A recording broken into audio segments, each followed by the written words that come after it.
வணக்கம் ஃப்ரெண்ட்ஸ். பாண்டியன் ஸ்டோரில் இன்னும் எபிசோடில் என்ன நடக்க போகுதுன்னு ஒரு நட பார்த்துட்டு வரலாம் வாங்க.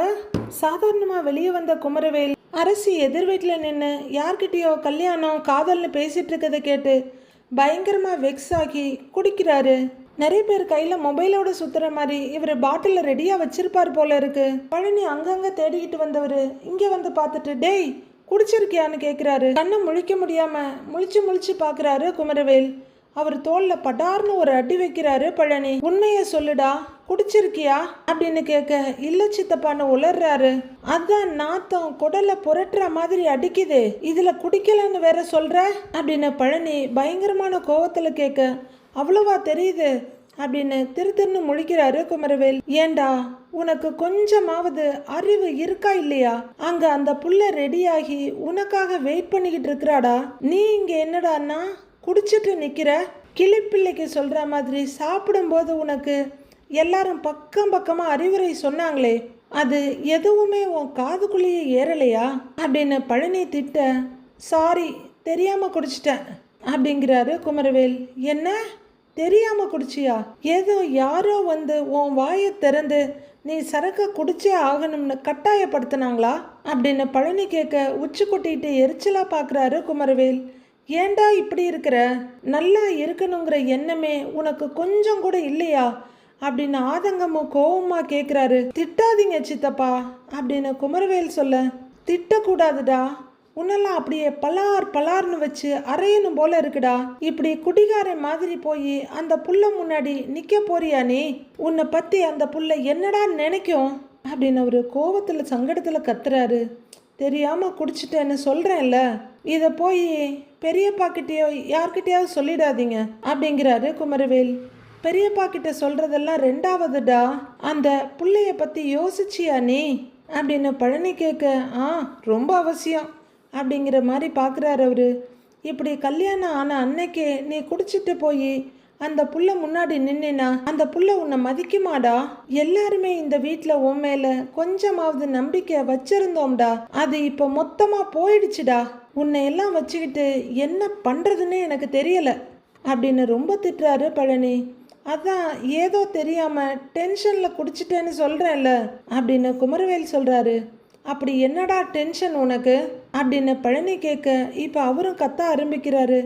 என்னமோ டென்ஷன், நோண்டி கேட்காதீங்க, முக்கியமா பெரியம்மா யார்கிட்டையும் சொல்லிடாதீங்க அப்படிங்கிற குமரவேல் அவரை நகர்த்தி விட்டுட்டு வேகமா உள்ளர போக, டேய் அப்படின்னு கூப்பிட்டுட்டு ஐயோ அப்படின்னு நெத்தில அடிச்சுக்கிறவரு இவனெல்லாம் வச்சுக்கிட்டு என்னெல்லாம் பண்ண போறானோ அப்படின்னு நொந்து நூடுல்ஸ் ஆகி நிற்கிறாரு பழனி. ரூம்ல பெட்ல செந்திலும் மீனாவும் படுத்து தூங்கிட்டு இருக்க இங்கே பாண்டியன் அவரோட ரெகுலர் டியூட்டி ஆரம்பிச்சிட்டாரு. டிவியில் தூங்காதே தம்பி தூங்காதே, நீ சோம்பேறி என்ற பெயர் வாங்காதேன்னு பாட்டு ஓடிக்கிட்டு இருக்க. பாண்டியன் அதை ரசிச்சு பார்த்துக்கிட்டு கேட்டுட்டு இருக்காரு. செந்திலுக்கு தான் டிஸ்டர்பாக இருக்க மாதிரி இருக்கு. ஏன்னா சவுண்ட் இங்கே ரூம் வரையில அவ்வளோ கிளியராக கேட்குது. கொஞ்சம் தூக்கத்துலேருந்து எழுந்திருக்கிறவர் மொபைல் எடுத்து பார்க்குறாரு. மொபைலை பார்த்துட்டு வச்சுட்டு யார் இந்த நேரத்தில் டிவி பார்த்துட்டு இருக்கிறது அப்படின்னு எழுந்து உட்கார்றாரு. இங்கே பாட்டு ரொம்ப ஜாலியாக போயிட்டு இருக்க. ரொம்பவே இன்ட்ரெஸ்டாக கவனிச்சிட்டு இருக்காரு பாண்டியன். அவரு போர்வையெல்லாம் விலைக்கு விட்டுட்டு இறங்கி கதவு கிட்ட வர்றாரு. அவரு கதவை திறந்துட்டு கண்ணை இடுக்கிட்டு வெளியே பார்க்க, நீ தாங்கிய ஆயுதமும் பல சரித்திர கதைகள் சொல்லும்னு வரிகள் ஓடிட்டு இருக்க. டென்ஷனா பாக்குறாரு. அவர் எழுந்திருச்சு கதவை திறந்ததுல சத்தம் இன்னும் ஜாஸ்தியாக மீனாவும் முழிச்சு பாக்குறாங்க. நடு ராத்திரியில பாட்டு ரைட்டு, இன்னைக்கு தூங்குன மாதிரி தான் அப்படின்னு செந்தில் வாசப்படியில் நின்று புலம்பிக்கிட்டு இருக்க. மீனா தூக்கம் கலைஞ்சி எழுந்து பார்க்குறாங்க. செந்தில் வந்து நூடுல்ஸ் ஆகி கதவை சாத்திட்டு மறுபடியும் ரூம்குள்ளே வர, எங்கே போயிட்டு வர்றீங்கன்னு மீனா கேட்குறாங்க. வர்றவர் மீனாவோட கால்கிட்ட உட்காந்துக்கிட்டு, வெளியில் பாட்டு சத்தம் கேட்குதுன்னு பார்க்க போனேன், அப்பா தான் டிவி பார்த்துட்டு இருந்தாரு அப்படின்னு செந்தில் சொல்ல, ஏங்க பாட்டு சத்தம் கேட்டாலே மாமா தான் டிவி பார்க்குறாருன்னு உங்களுக்கு தெரியாதாங்க? இதை பார்க்கறதுக்கு வேற போனியலாக்கும் அப்படின்னு மீனா கேட்குறாங்க. அந்த டிவி இந்த வீட்டுக்கு வந்தப்ப என்ன பேச்சு பேசினாரு? அது மட்டுமா, இந்த டிவி இங்கே வைக்கக்கூடாதுன்னு என்ன பேச்சு பேசினாரு? அம்மா தான் டிவி சீரியல் பார்ப்பாங்கன்னு சொன்னாரு. இப்போ பாத்தியா, அவர் வீட்டில் இருக்கிற நேரம் பூரா டிவி ஓடிக்கிட்டே தான் இருக்குது, டிவி முன்னாடியே தான் உட்கார்ந்துருக்காரு அப்படின்னு செந்தில் பொறுமை. டிவி தானேங்க பார்க்குறாரு, பார்த்துட்டு போகட்டுமேங்கன்றாங்க மீனா. ஏய், பார்க்க வேணான்னு யாரு சொன்னா இப்ப?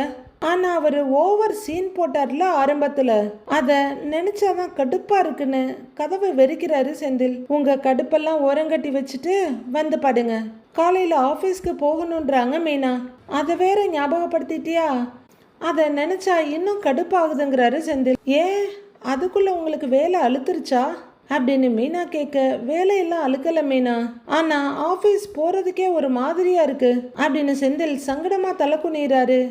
ஏங்கன்னு மீனா கேட்க, அங்க போனாலே நடந்த சம்பவம் தான் ஞாபகத்துக்கு வருது. லஞ்சம் வாங்கினது, ஜஸ்ட் எஸ்கேப் ஆனது, இதெல்லாம் ஒண்ணு விடாம ஞாபகத்துக்கு வந்துகிட்டே இருக்கு. வேலை செய்யற நேரம் பூராவுமே எனக்கு ஒரு மாதிரி படபடப்பா தான் இருக்கு அப்படின்னு செந்தில் சொல்ல, அவரை கொஞ்சம் பாவமா பார்த்துட்டு, அதெல்லாம் கொஞ்ச நாளைக்கு அப்படிதாங்க இருக்கும் அப்படிங்கிறாங்க மீனா. கூட வேலை பார்க்குறவங்களுக்குமே நான் காசு வாங்கின விஷயம் தெரியும், அவங்கெல்லாம் வேற அப்பப்ப பேச்சோட பேச்சா சொல்லி வேற காமிக்கிறாங்க அப்படிங்கிறாரு செந்தில். நீங்க செய்யாத எதையும் அவங்க உங்களுக்கு சொல்லி காட்டலைல்ல அப்படின்னு மீனா சொல்ல, செந்தில் கொஞ்சம் அடிபட்ட மாதிரி பார்க்குறாரு. உங்களை குட்டி காட்டணும்லாம் நான் சொல்லலை, ஒரு தப்பு செய்யறதுக்கு ஒரு நிமிஷம் ஆகாது, ஆனா அந்த தப்போட பலனை ஆயுசுக்கும் நம்ம ஏதாவது ஒரு விதத்தில் அனுபவிச்சு தாங்க ஆகணும் அப்படின்னு மீனா சொல்ல, புரியுது மீனா அப்படிங்கிறாரு செந்தில். நீங்க மொத்தமா மாறணும், இனிமே நீங்க வேலை விஷயத்துல எந்த தப்பும் பண்ணக்கூடாது அப்படின்னு மீனா சொல்ல, இனிமே நான் கண்டிப்பா அதை பண்ணவே மாட்டேன் மீனா. ஆனா எனக்கு இருக்கிற இந்த படபடப்பு பயத்துல இருந்து எப்படி வெளியே வர்றதுன்னே தெரியல அப்படிங்கிறாரு செந்தில். அதான் சொன்னேனே, அதெல்லாம் கொஞ்ச நாளைக்கு அப்படிதான் இருக்கும், நீங்க எப்பவும் போல உங்க வேலையை போய் செய்யுங்க, கொஞ்ச நாளையிலேயே இந்த பயம் பதட்டம் இதெல்லாம் உங்களை விட்டு போயிடும் அப்படின்னு மீனா சொல்ல, போனாதான் நல்லா இருக்கும் அப்படின்னு செந்தில் சொல்ல, மீனா போயிடும்னு நம்பிக்கை கொடுக்குறாங்க. திரும்ப திரும்ப சொல்றேன்னு நீங்க கோவப்பட்டாலும் பரவாயில்ல அப்படின்னு மீனா சொல்ல, அவர் அப்படியே பார்க்குறாரு. இதுக்கு முன்னாடி பண்ண மாதிரி எதுவும் நீங்க எப்பவுமே மறுபடி பண்ணிடக்கூடாது அப்படின்னு மீனா சொல்ல, போக மாட்டேன் மீனா, கண்டிப்பா போக மாட்டேன் அப்படின்னு செந்தில் சொல்லிட்டு இருக்கும்போதே அந்த பாட்டு முடிஞ்சு அடுத்த பாட்டு பார்த்த ஞாபகம் இல்லையோன்னு கேக்குது. சவுண்டு ஜாஸ்தியா இருக்க கதவை பார்க்குற செந்தில், இவர் வேற நேரங்காலம் தெரியாம பாட்டா போட்டுக்கிட்டு இருக்காரு அப்படின்னு செந்தில் சொல்ல, மீனா விடுங்க விடுங்கன்னு சிரிக்கிறாங்க. எல்லாத்துக்கும் டென்ஷன் ஆகாதீங்க, பெட்ஷீட்டை நல்லா காதுல வச்சுக்கிட்டு தூங்குங்க அப்படின்னு மீனா சொல்ல, என்ன பண்ணினாலும் அது மண்டைக்குள்ள ஓடிக்கிட்டே தான் இருக்கும், வேற என்ன பண்றது அப்படின்னு செந்தில் கதவையை பார்த்துட்டு இருக்காரு. பாண்டியனோ பயங்கர சத்தமா தான் கேக்குறாரு. குமரவேலோட ரூம் பக்காவா ரெடியா இருக்கு, பார்த்து டெக்கரேட் பண்ணியிருக்காங்க. கட்டில்ல ஒரு ரெட் ஹார்ட் இருக்கு, அதை சுத்தி எல்லோ பார்டர் போட்டு அதுக்கு ஒரு ரெட் பார்டர் போட்டிருக்காங்க. ஒரு பக்கம் தட்டில் பழங்கள், இன்னொரு பக்கம் ஸ்வீட்ஸு, இன்னொரு பக்கம் பூ அப்படின்னு செட்டப் எல்லாம் கெட்டப்பா இருக்க. சுடர் கட்டில்ல ஒரு ஓரமா உட்கார்ந்துருக்காங்க. அப்போ கதவு திறக்கிற சத்தம் கேட்க நிமிந்து பாக்குறாங்க. குமரவேல் கடகடன்னு உள்ளர வர எழுந்து நிக்கிறாங்க சுடர். அவர் சுடர் ஒரு பார்வை பார்த்துட்டு கதவு ஒரு பார்வை பார்த்துட்டு கட்டில்ல உட்கார்றாரு. அவர் என்னமோ நடுக்கட்டில்ல உட்கார்றதா தான் நினைச்சிட்டு உட்கார்றாரு. ஆனா தலை தப்பினது தம்பிரான் புண்ணியங்கிற மாதிரி இடிச்சுக்காம போய் ஓரமா உட்கார்ந்துடுறாரு. நீ சாப்பிட்டியான்னு கேட்க சுடர் திடீர்னு முழிக்கிறாங்க. ஏன் கூட தானே சாப்பிட்ட, மறந்துட்டேன் அப்படின்னு அவர் சொல்ல, சுடர் மெதுவா மறுபடியும் அவங்க இடத்துல உட்கார்றாங்க. டக்குன்னு எழுந்திருக்கிற குமரவேல் அங்க இருக்க அலமாரியை திறக்கிறாரு. நாம நினைச்ச மாதிரியே உள்ளர ஒரு சரக்கு கடையவே வச்சிருப்பார் போல இருக்கு. படக்குன்னு ஒரு பாட்டில வெளியே எடுத்து கண்ணாடி டம்ளர்ல ஊத்துறாரு. மறுபடியும் சுடர் அதை பார்த்துட்டு அதிர்ச்சியோட எழுந்து நிக்கிறாங்க. அவர் டம்ளர்ல ஊத்துனத அப்படியே வாய்க்குள்ள ஊத்த, அப்புறம் வேற என்ன? சுடர் அதிர்ச்சியா பாக்குறாங்க. அவர் அடுத்தடுத்து டம்ளர்ல ஊத்தி வாயில ஊத்திக்கிட்டே இருக்க, நீங்க என்ன பண்றீங்கன்னு சுடர் கேக்குறாங்க. பார்த்தா தெரியல, குடிச்சிட்டு இருக்கேன் அப்படின்னு பயங்கர திமிரா சொல்ல, அதை கேட்டு பயங்கரமா அதிர்ந்து போறாங்க சுடர். ஒரு சிலதை சொல்ல நிறைய வார்த்தைகள் இருக்கா மாதிரி இந்த அதிர்ச்சின்ற வார்த்தையை சொல்றதுக்கும் ஒரு 500 வேர்ட்ஸாவது இருந்தா நல்லா இருக்கும். ஏன்னா பாண்டியன் ஸ்டோர்ல எப்ப பார்த்தாலும் அதிர்ச்சி அடையிறதே தான் முதல் வேலையா இருக்காங்க. வாயில ஊத்தி மூக்கு வழியா வர்ற அளவுக்கு குடிச்சிட்டு உட்காருங்கிறாரு. சுடர் அப்படியே நின்றுட்டு இருக்க, ஏய் உட்காரு அப்படின்னு சொல்ல மெதுவா உட்காந்து பயத்தோட அவரை பாக்குறாங்க. அப்படியே திரும்புறவரு உன்னை உன்னை பற்றி எனக்கு எதுவும் தெரியாது, உன் பேரை தவிர எதுவுமே தெரியாது. ஆனாலும் நான் உன்னை கல்யாணம் பண்ணியிருக்கிறேன், எதுக்குன்னு நினைக்கிற அப்படின்னு குமரவேல் கேட்க, பாவம் சுடருக்கு என்ன தெரியும்? திருத்திருன்னு அதிர்ச்சியும் குழப்பமா முழிக்கிறாங்க.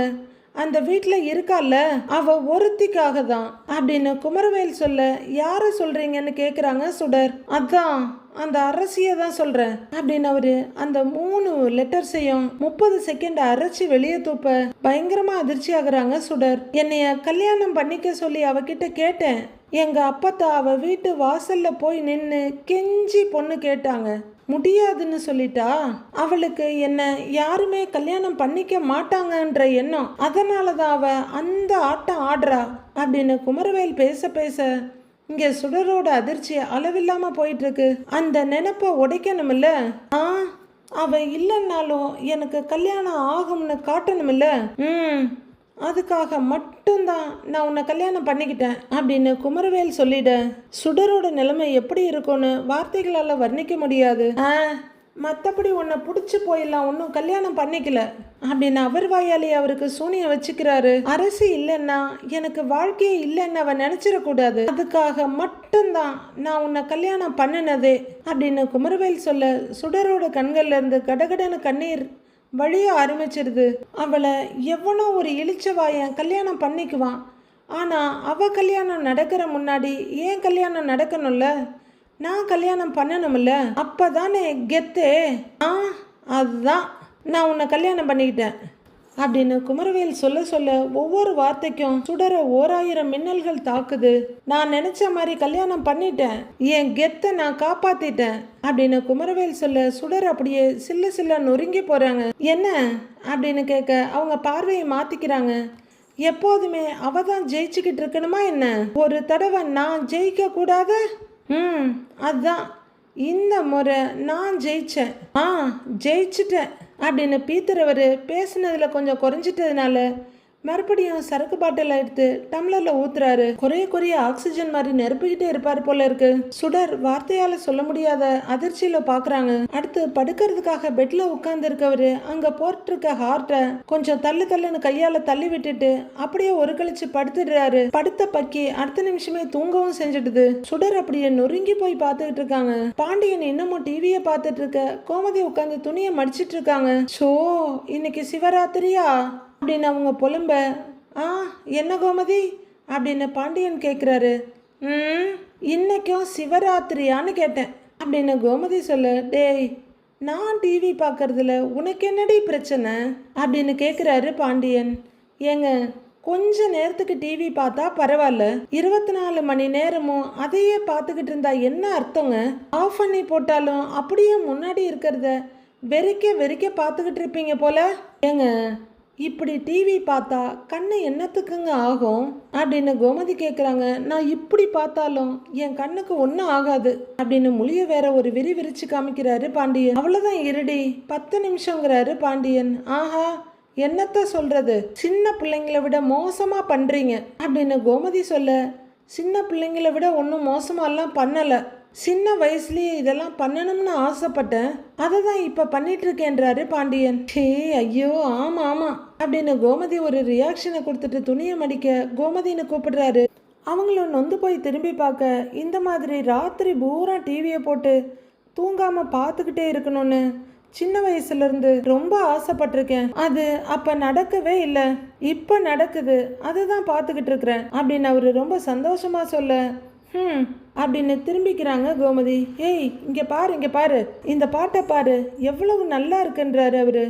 பாட்டெல்லாம் நல்லா தான் இருக்கு, ஆனா தூக்கம் வருதேங்க அப்படின்னு கோமதி சொல்ல, தூக்கம் வந்தா போய் தூங்குன்றாரு அவரு. இந்த சத்தத்துல எப்படிங்க தூங்குறது? உள்ள போய் தூங்குறேன்னு சொன்னாலும் விட மாட்டேங்கிறீங்க, போதாததுக்கு பாவம் சரவணனை வேற இங்க தூங்க வச்சிருக்கீங்க அப்படின்னு கோமதி சொல்ல, ஐய பேசாம படுறி, சும்மா புலம்பிக்கிட்டே இருக்காத, இந்தா அப்படின்னு ரிமோட்டை நீட்டுறவரு. நான் பாத்ரூம் போயிட்டு வந்துடுறேன், நான் வந்த உடனே கொடுத்துடணும் ரிமோட்டை அப்படின்னு குழந்தைங்க மாதிரி சொல்லிட்டு போறாரு. கொடுக்கணும் ரிமோட்டை, அதுக்குள்ள நான் ஆஃப் பண்ணிடுறேன் அப்படின்னு கோமதி சொல்ல, இவர் அப்படியே போறாரு. போறவரு செந்திலோட ரூமுக்கு வெளியே வந்து காலை தரையில வச்சு வச்சு பாக்குறாரு. கதவுல கேப்ல அப்படியே கைய வச்சு பாக்குறாரு. மறுபடியும் கதவு கிட்ட காலை கொண்டு போய் வச்சு பாக்குறாரு. அவ்வளவுதான், படபடப்பா டென்ஷனா வர்றாரு. சரவணன் வேற அப்படியே மல்லாக்க போட்ட தவக்கல மாதிரி பாவமா தூங்கிட்டு இருக்காரு. ரெஸ்ட் ரூம் போறேன்னு போன பாண்டியன் அங்க போக கூட இல்லாம கடகடன்னு திரும்பி வர்றாரு. கோமதி படுக்கிறதுக்காக போர்வை எடுத்து போத்திட்டு படுக்க போக, ஏய் ஏய் ஏய் இதை கொஞ்சம் கேளுடி, அப்புறமா தூங்குடிங்கிறாரு. என்னங்க என்ன அலுப்பா திரும்புறாங்க கோமதி. ஏய், ஒரு பெரிய கொடுமை நடந்துட்டு இருக்கு. புருஷன் முண்டாட்டி ஏசியை போட்டு படுத்து தூங்கிட்டு இருக்காங்க, பௌத்தரிச்சலா இருக்கு அப்படிங்கிறாரு பாண்டியன். ஏங்க, அவங்களாவது நிம்மதியா தூங்கட்டுமேங்க அப்படின்னு கோமதி சொல்ல, பாடுறா ஏய் இம்பட்டு நேரம் ஏசியை போட்டா கரண்ட் பில் எகிரிடும்டி அப்படிங்கிறாரு பாண்டியன். ஏங்க, ஏசிக்கான பணத்தை அவன் கொடுக்குறேன்னு தானேங்க சொல்லி இருக்கிறான் அப்படின்னு கோமதி சொல்ல, ஏய் அவனுக்கு மட்டும் என்ன பணம் மரத்துலையா காக்கிது? உழைச்சா தானே அவனுக்கும் காசு வரும். ஏசியை போட்டு படுத்தான்னு வைடி, சம்பாதிக்கிற காசை பூரா கரண்ட் பில்லுக்கு தான் கட்ட வேண்டி வரும் அப்படின்னு பாண்டியன் சொல்ல, ஊஃப் அப்படின்னு பெருமூச்சு விடுறாங்க கோமதி. பேருக்கு ஒரு 10 நிமிஷம் போட்டுட்டு அப்புறம் ஆஃப் பண்ணிட்டு படுக்கணும்டி, அப்படி படுக்க வேண்டியது தானே என்ன பாண்டியன் கேட்குறாரு. ஷோ ஏங்க, சும்மா நொய்யின்னு இருக்காதீங்க அப்படின்னு கோமதி சொல்ல, அவரு வெறுப்பாருன்னு பாக்குறாரு.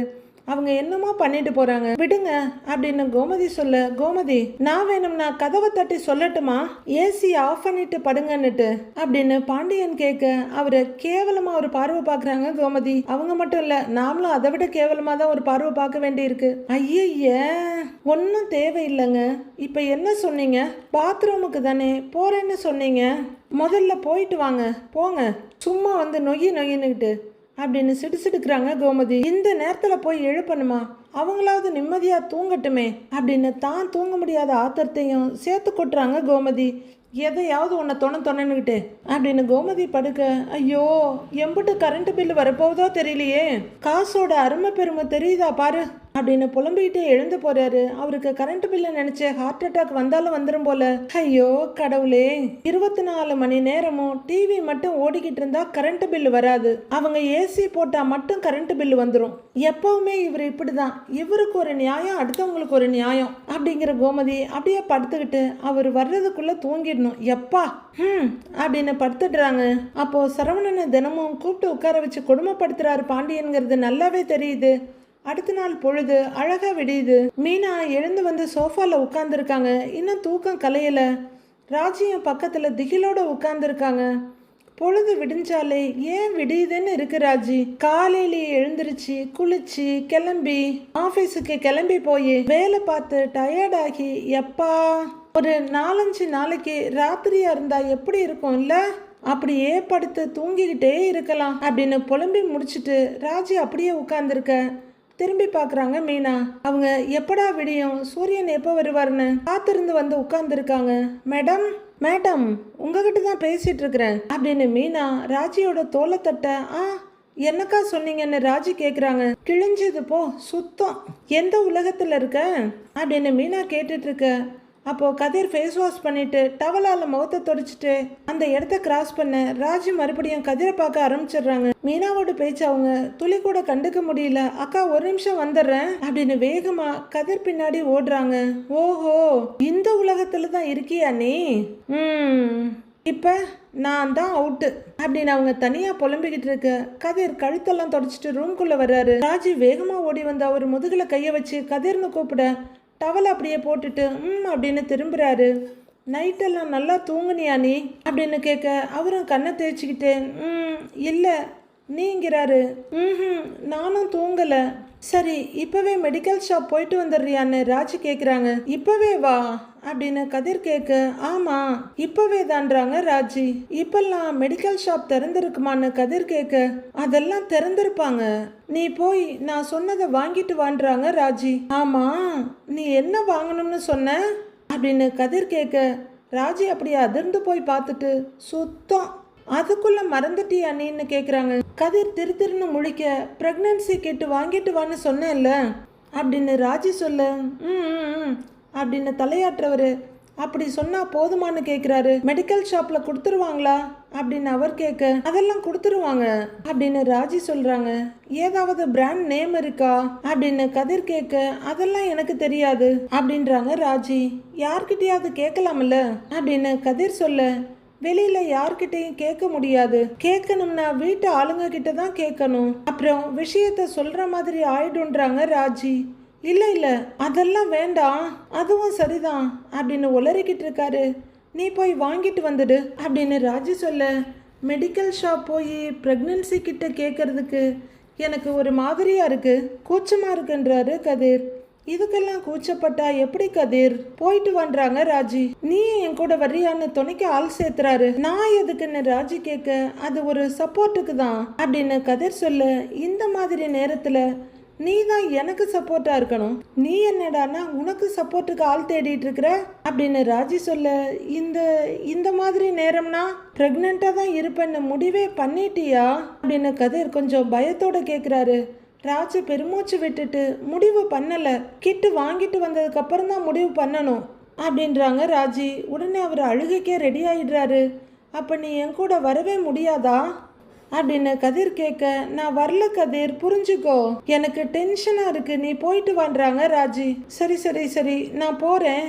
சரி மெடிக்கல் ஷாப்புக்கு போய் என்னன்னு கேட்கணும் அப்படின்னு அவரு மறுபடியும் ஆரம்பத்துல இருந்து ஆரம்பிக்க, அட பாவி எல்லாம் மனுஷன் தானாங்கிற மாதிரி முறைக்கிறாங்க ராஜி. முறைக்காத, நானே போயிட்டு வந்துடுறேன் அப்படின்னு கதிர் சொல்ல, எப்படியும் அங்கே போய் இந்த லூஸை மறந்துட்டு திரும்ப கேட்க தான் போகுதோ என்னமோ, இல்லை ஃபோன் பண்ணுமோன்ற பயத்தில் ப்ரெக்னன்சி கிட் அப்படின்னு கேளு, கொடுப்பாங்கன்றாங்க ராஜி. ஆ அப்படின்னு அவரு வாயில வராத வார்த்தை மாதிரி புலம்பிட்டு இருக்க, இதுக்கு மேல என்கிட்ட எந்த கேள்வியும் கேட்காத, தயவு செஞ்சு போயிட்டு வா, இருக்கிற டென்ஷன்ல என்ன நீயும் டென்ஷன் ஆக்காத அப்படின்னு ராஜி சொல்ல, சரி சரி சரி ஓகே ஓகே ஓகே நானே போறேன், நீ சொன்ன மாதிரி கரெக்டா வாங்கிட்டு வரேன் ஓகே அப்படிங்கிற கதிர். நீ டென்ஷன் ஆகாம இரு அப்படின்னு ராஜியோட கையை பிடிக்கிறாரு. நீ டென்ஷன் ஆகாம வாங்கிட்டு வந்துருவல்ல அப்படின்னு ராஜி கேக்குறாங்க. அதுக்கு இவன் ஆக மாட்டான்னு பாவம் அவங்களுக்கு தெரியல போல இருக்கு. வாங்கிட்டு வந்துடுறேன், நான் போயிட்டு வந்துடுறேன் ராஜி அப்படின்னு தயங்கிக்கிட்டே வீராவேசமா கிளம்புறாரு அவரு. ஐயோ இந்த அரலூசிங்கி இத்தனை சொதப்புறான், அங்க போய் எப்படி மானத்தை வாங்க போறான்னு தெரியலையேன்னு ராஜி அப்படியே நிக்கிறாங்க. எப்படியோ தட்டு மாதிரி கதிர் ஒரு மெடிக்கல்ல கண்டுபிடிச்சிடுறாரு. அந்த போர்டு கிட்ட நின்றுட்டு பிரெக்னன்சி கிட் அப்படின்னு 3 தடவை சொல்லிக்கிட்டு அங்கேருந்து போறாரு. நேரா மெடிக்கலுக்குள்ள வர அங்க உள்ளார சேல்ஸ் பர்சன் நிக்கிறாரு. அண்ணே அப்படின்னு கூப்பிட, சார் சொல்லுங்க சார்ன்றாரு அவரு. கதிருக்கு டக்குன்னு மறந்து போயிடுச்சு. இங்க பாக்குறாரு. சொல்லுங்க என்ன வேணுங்க சார்னு கடைக்காரரு கேக்குறாரு. அது அப்படின்னு கதிர் கஷ்டப்பட்டு சொல்ல முயற்சி பண்ண 2 லேடிஸ் உள்ளர வந்துடுறாங்க. சொல்லுங்க மேடம்னு கேட்க, தலைவலி தைலம் இருக்காங்கன்னு கேட்குறாங்க. இருக்குங்க மேடம்ங்கிறாரு கடைக்காரரு. நான் அப்புறமா வர்றேன் அப்படின்னு கதிர் வெளியே போறாரு.